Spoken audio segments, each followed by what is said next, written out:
What's up, guys? It's Cassie and Sara, and today we're talking about why the Menendez brothers murdered their parents.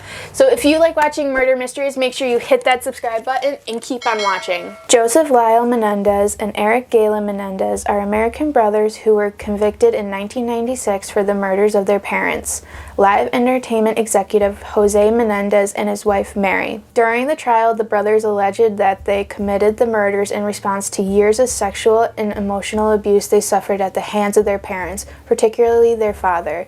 They were first tried separately, with one jury for each brother. On the evening of August 20th, 1989, Jose and Mary were sitting on a couch in the den of their house in Beverly Hills when Lyle and Erik entered the den carrying shotguns. Jose was shot in the back of the head with a Mossberg 12-gauge shotgun. Mary was awakened by the shots and got up from the couch. She was shot in the leg while running toward the hallway, causing her to slip on her own blood and fall. And she was then shot several times in the arm, chest, and face, leaving her unrecognizable. Both Jose and Mary were also shot in the kneecaps in an attempt to make the murders appear connected to organized crimes. When they returned home later that night, Lyle called 911 and shouted, "Someone killed my parents." When officers from the Beverly Hills Police Department arrived, the brothers told them that the murders had occurred while they were at a movie theater seeing Batman and then attending the annual Taste of LA festival at the Santa Monica Civic Auditorium. The police did not order the brothers to undergo gunshot residue tests to find out whether they had recently used a firearm, since at that time a lack of evidence prevented them from looking into the brothers more thoroughly. In the months after the murders, the brothers began to spend money lavishly, adding to suspicions that they were somehow involved in the murders of their parents. Lyle bought a Rolex watch, a Porsche Carrera, and Chuck's Spring Street Cafe in Princeton, New Jersey, while Erik hired a full-time tennis coach and competed in a series of tournaments in Israel. They eventually left the family mansion unoccupied as they decided to live in adjoining condos in nearby Marina del Rey. They also drove around Los Angeles in their deceased mother's Mercedes-Benz SL convertible, dined expensively, and went on overseas trips to the Caribbean and London. It is believed that they spent somewhere around $700,000 during the period between the murders and their arrests. Joseph Menendez went by Lyle, his middle name. So, just so you know where we're at. So this is like really psycho. They were like fine. Like they were normal kids though. Besides the alleged abuse that they were getting from the family, which I don't know if it's 100% true or not. I don't know. But if it is, I wouldn't be surprised, because after so many years of abuse, people can snap. Mm-hmm. Especially if they're old enough where they believe that they can take action against their abuser, you know? If they snap because of the abuse, would they be spending all this money? I feel like... No, I feel like... Because after so many years of abuse, you lose your attachment. So one way to... You murder your abuser and then you get their money because they're the children. So why not spend it? I feel... They have no attachment to their parents anymore. I don't know. I feel like they would be more frugal and try not to... But I think that they believe that they weren't going to get caught. Because they had supposedly an airtight alibi. During the early stages of the investigation, the police tried to narrow their search to the people who had motives to kill Jose and Mary. They also investigated potential mob leads, but nothing came of them. As the investigation continued, the police believed that the brothers were most likely the perpetrators, since they had obvious financial motives and were liberally spending money in the wake of the murders. In an attempt to get a confession from Erik, the police convinced Craig Signorelli, one of Erik's close friends from high school and a tennis buddy, to wear a wire while having lunch with him at a local beachfront restaurant. When Craig asked Erik if he killed his parents, Erik said no, but eventually confessed to doing so to his psychologist Jerome Oziel. After Lyle threatened him, Oziel told his mistress Judalon Smith about the murders, and she told the police about the brothers' involvement. Lyle was arrested on March 8, 1990. Erik turned himself in 3 days later after returning to Los Angeles from Israel. Both were held without bail and separated from each other. In August 1990, Judge James Albrecht stated that the tapes of the conversations between Erik and Oziel were admissible evidence since Lyle violated doctor-patient privilege by threatening Oziel. Albrecht's ruling was appealed, and the proceedings were then delayed for 2 years. The Supreme Court of California ruled in August 1992 that most of these tapes were admissible.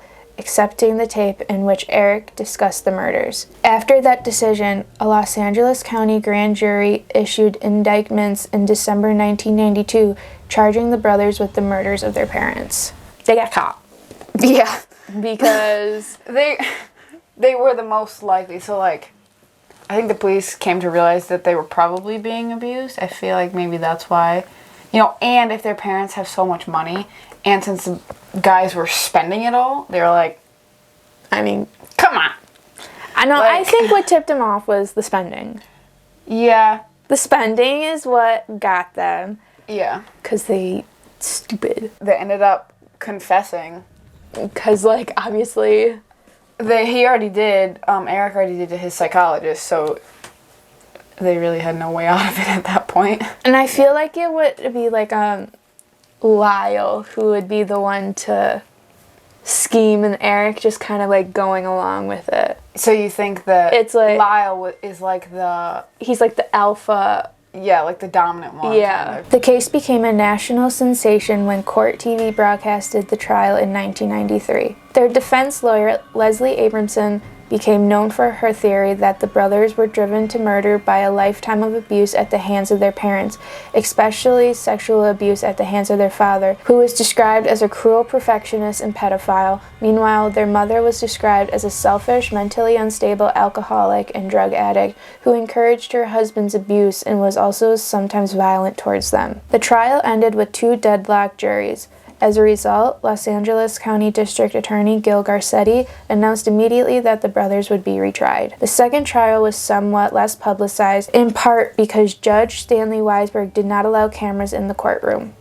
During the second trial, Weisberg also did not allow much defense testimony about the sexual abuse claims and did not allow the jury to vote on manslaughter charges instead of murder charges. Both brothers were eventually convicted on 2 counts of first-degree murder and of conspiracy to commit murder. In the penalty phase of the trial, they were sentenced to a lifetime of prison without the possibility of parole. The jury said that the abuse defense was not a factor in its deliberations, but decided not to impose the death penalty because both brothers had no criminal record or history of violence prior to the murders of their parents. However, unlike the juries in the previous trials, the jury in the penalty phase rejected the defense's theory that the brothers killed their parents out of fear, as it is believed that they committed the murders in order to inherit their father's wealth. During the penalty phase of the trial, Abramson apparently told a defense witness named William Vicari to edit his own notes, but the district's attorney office decided not to conduct a criminal investigation of Abramson. Both brothers also filed motions for a mistrial,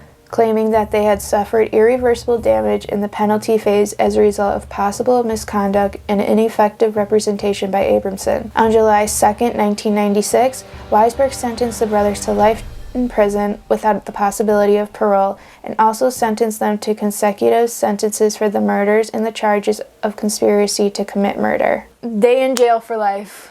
Yeah, but I find it interesting that the one judge wouldn't let them talk about the abuse that they supposedly I know, suffered. that's strange. You Why?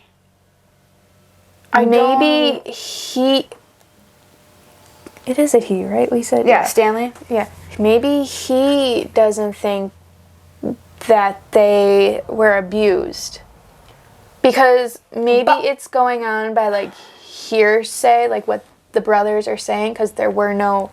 From what we know, no reports prior. But if... Oh, yeah, maybe if it... I think he's looking at, like, the cold, hard facts. Maybe, but if the brothers are saying that they have been abused, I think that they would have to try to find evidence of it. So maybe if they couldn't find evidence of it, So, okay. he wouldn't allow it to be talked about because they didn't have actual evidence. But again, it's hard to say whether or not they're abused. If they couldn't find any evidence, but a lot of abuse isn't reported. Their defense lawyer is definitely fishy. She wanted William Vicari to edit his, like, notes and stuff like that. Excuse me. That's when she knows they're losing. Yeah. 100%. Which is kind of like, she could lose her job for that. Like, But they decided not to investigate her.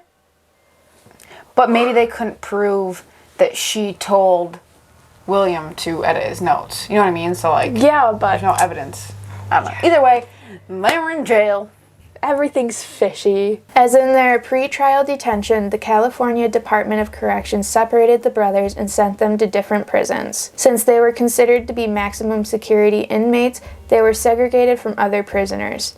They remained in separate prisons until February 2018, when Lyle was moved from Mule Creek State Prison in Northern California to the Richard J. Donovan Correctional Facility in San Diego County. There they were housed in separate units until April 4th, 2018, when Lyle was moved to the same housing unit as Erik, reuniting them for the first time since they began serving their sentences nearly 22 years earlier. The brothers burst into tears and hugged each other at their first meeting in the housing unit. The unit where they are housed is reserved for inmates who agree to participate in education and rehabilitation programs without creating disruptions. So it's like kind of interesting. They moved them back together after being apart for 22 years. And then, like, when they hugged, they cried. That is interesting to me. So maybe they didn't care about anyone else. They just cared about each other because that's all they had. Like, I mean, maybe, but, like, if they were, like, psychopaths or sociopaths, whichever, like, they wouldn't have that. Even if it is their brother, like, because clearly they killed their parents and didn't really care. You know, so, I don't know. Is that an act? The tears, like, I don't know. Keep them together. Be like, I don't maybe know, gain sympathy from...